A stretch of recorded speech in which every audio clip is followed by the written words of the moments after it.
As a whole, the Maori people, the nicest people you will ever meet. Seriously. Extremely kind, extremely generous, very family oriented, in terms of like in the church, membership of the church. Family is extremely important to them. And again, even outside of the church, there is just a overwhelming idea of they respect the heck out of their elders. Like there is no disrespecting parents. Like the idea of respecting their elders, like that's a very kind of unusual thing in our culture, but there it's opposite. That an older person is obviously more wise, so they respect what they say a lot more. Yeah, even outside of the church, just their culture and genealogy is important to them. So in that respect, I mean, you have a much easier time teaching the gospel to a people like that don't have negative associations with the church. Most of the time, it's, oh yeah, my brother's a member, and yeah, I was baptized when I was 8, but and it's almost as a brand new convert because they were just baptized.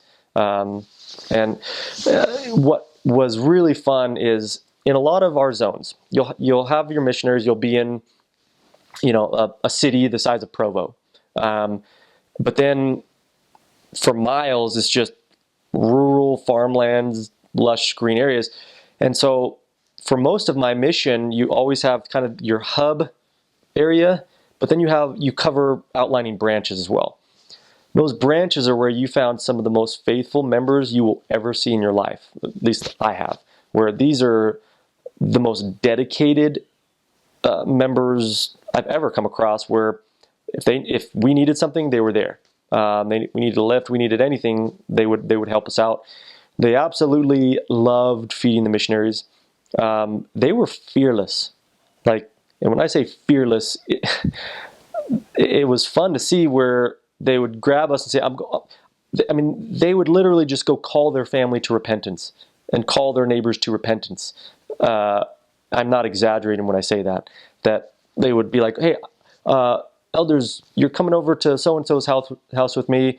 We're obviously not going to, fight them on going and doing missionary work. And they didn't mix words. They'd be like, you need to come back to church. You need to do this.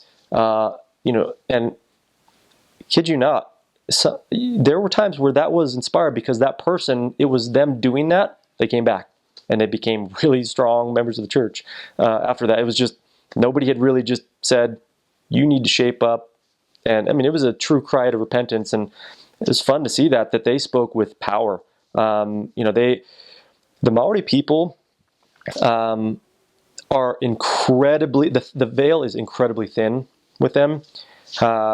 Here in the States, if, a Caucasian person was to give a testimony over the pulpit that, yeah, I saw my grandfather last night in my bedroom, he came to me, the bishop would probably get up and maybe sit him down, or he'd be like, okay, whatever, seeing their dead ancestors was common.